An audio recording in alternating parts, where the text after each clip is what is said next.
Welcome to this CipherVibe Cloud Security Guide. Today, we will make how to secure GCP, step-by-step security guide for 2026 practical, prioritized, and connected to how real Google Cloud environments are operated.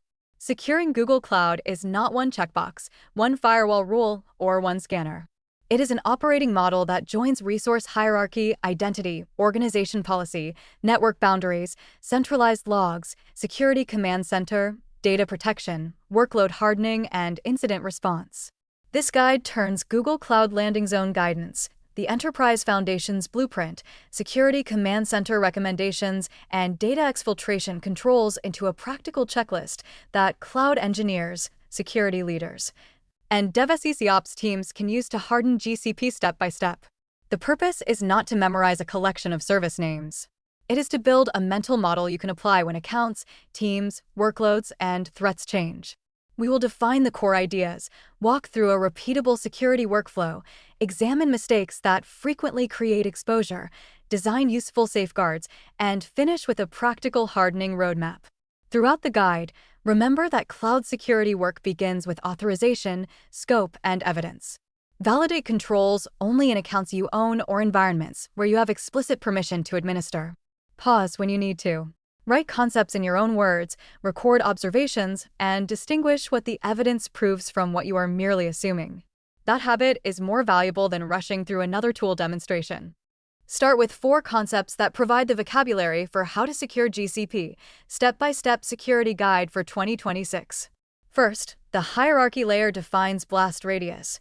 Use the organization node, folders, projects, labels, billing boundaries, and shared VPC deliberately instead of letting every team create isolated projects with inconsistent controls.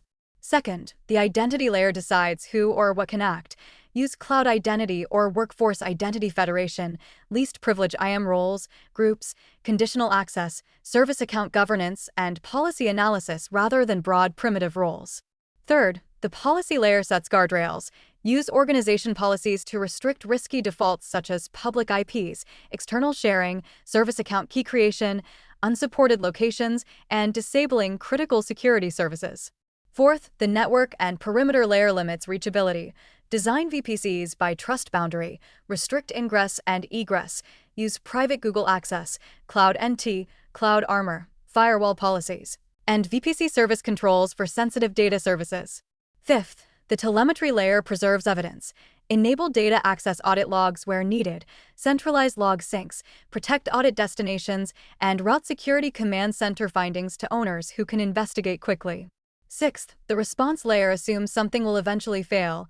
Prepare playbooks for service account compromise, public storage exposure, suspicious audit logs, key rotation, project isolation, backup restore, and evidence preservation. Do not study these as isolated definitions. Ask which asset or business service is involved, where the relevant trust boundary sits, which identity performs the action, and what reliable evidence would show that the control worked. Security reasoning is a chain. Source evidence supports an observation. The observation supports a conclusion. The conclusion informs a proportionate decision. The decision has an owner, an expected result, and a way to verify it. When any link is missing, say so. A professional explanation can include uncertainty without becoming vague. For example, a network record may prove that 2 addresses communicated, but it may not prove which human initiated the action or whether the content was malicious. Use diagrams whenever a relationship is difficult to explain in a sentence. Mark identities, systems, data flows, boundaries, and controls. A simple, accurate diagram is more useful than a crowded picture that implies knowledge you do not have. Now turn the mental model into a repeatable workflow. First, create or review the cloud foundation first. Define the organization, folders, project factory, naming standards, labels, billing ownership, environments, and shared network model before teams deploy sensitive workloads.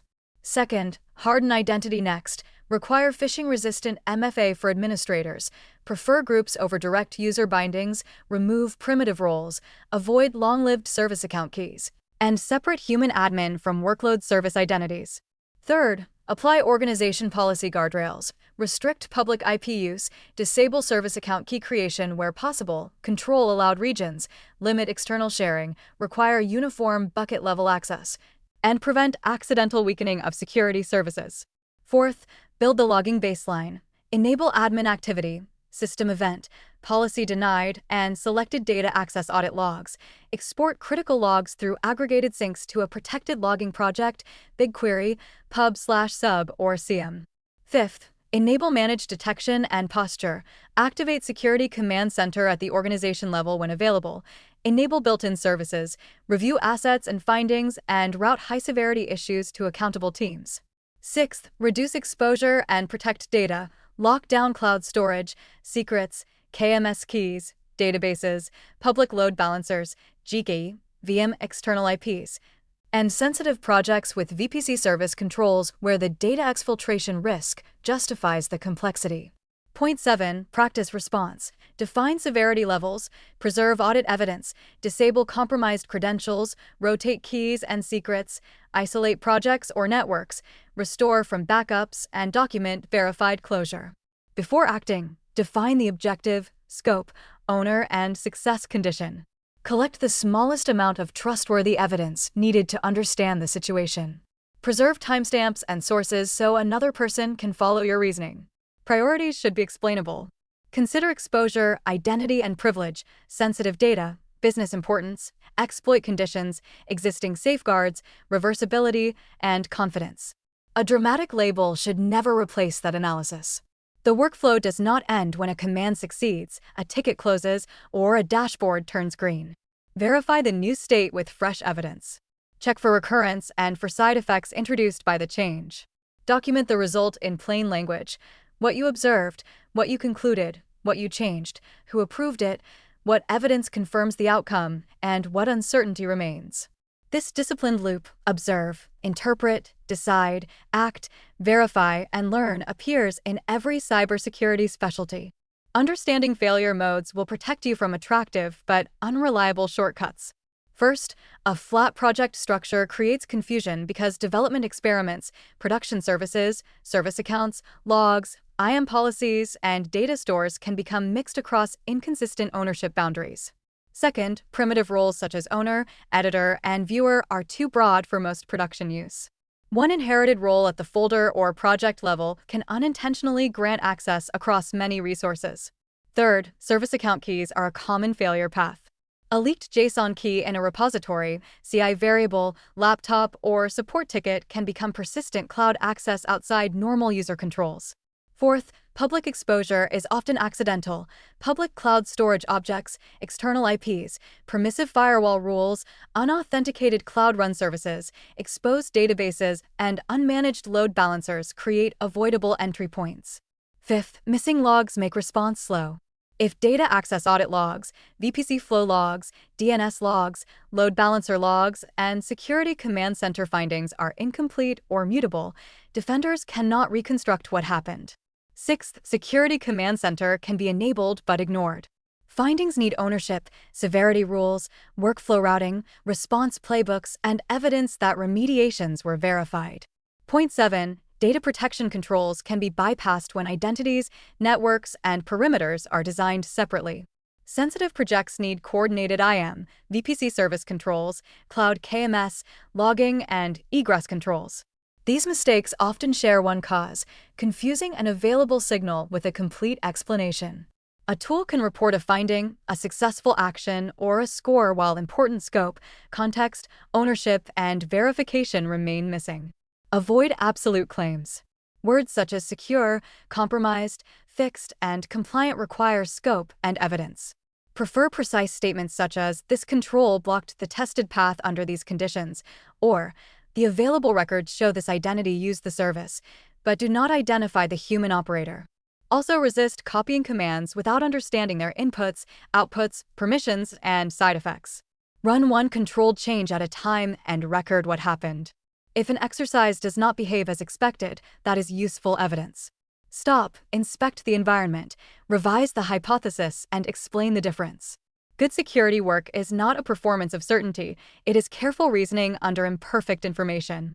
Reliable security uses layers because no single control can prevent every failure. First, Use an enterprise landing zone with organization, folder, and project patterns that separate environments, teams, regulated data, shared networking, security monitoring, and platform administration.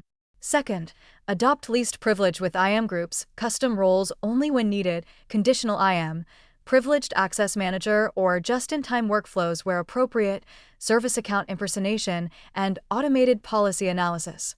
Third, use organization policies as preventive guardrails for locations, public access, service account keys, external IPs, domain restrictions, bucket access behavior, and service usage. Fourth, centralize audit evidence with aggregated log syncs, protected logging destinations, retention policies, and monitoring that treats log deletion, sync modification, and IAM policy changes as security events. Fifth, enable Security Command Center and relevant built-in services, then integrate high-severity findings with ticketing, CM, incident response processes, and owner dashboards.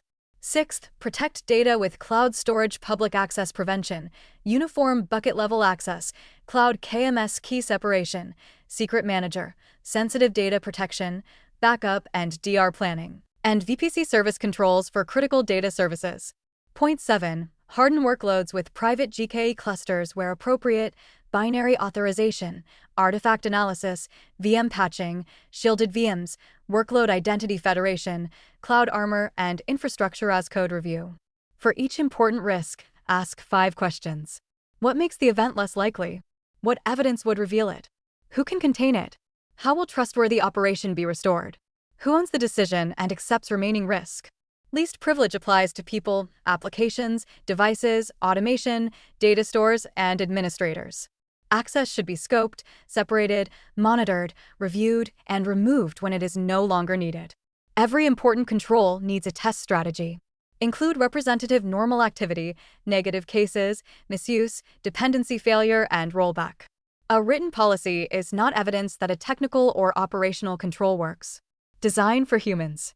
A safeguard that is impossible to use correctly will be bypassed. Provide safe defaults, understandable messages, usable recovery, and clear escalation. Finally, preserve the evidence trail from observation through decision, action, and verification. That history supports investigations, audits, lessons learned, and honest measurement. Turn this guide into a focused Google Cloud Security hardening plan.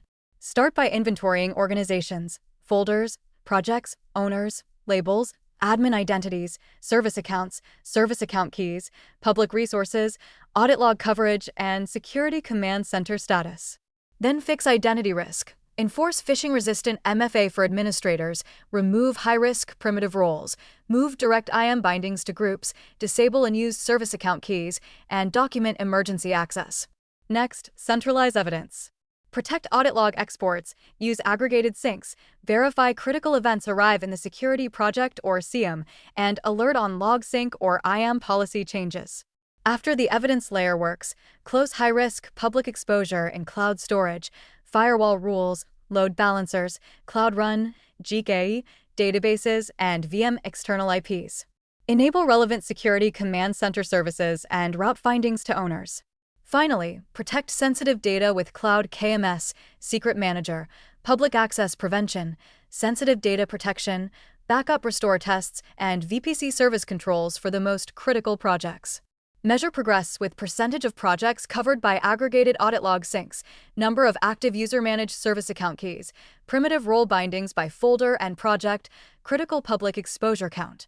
Security Command Center high severity, mean time to triage, backup restore success rate, sensitive projects protected by tested data perimeter controls. Each metric needs a named owner, a reliable source, a review schedule, and a known limitation. The strongest GCP environments are secured by an operating rhythm, clean hierarchy, least privilege, organization policy guardrails, centralized evidence, continuous detection, protected data, tested recovery, and rehearsed response. For chapter markers and primary Google Cloud links, open the description. For more evidence-based cybersecurity research, visit CipherVibe.com and subscribe to CipherVibe.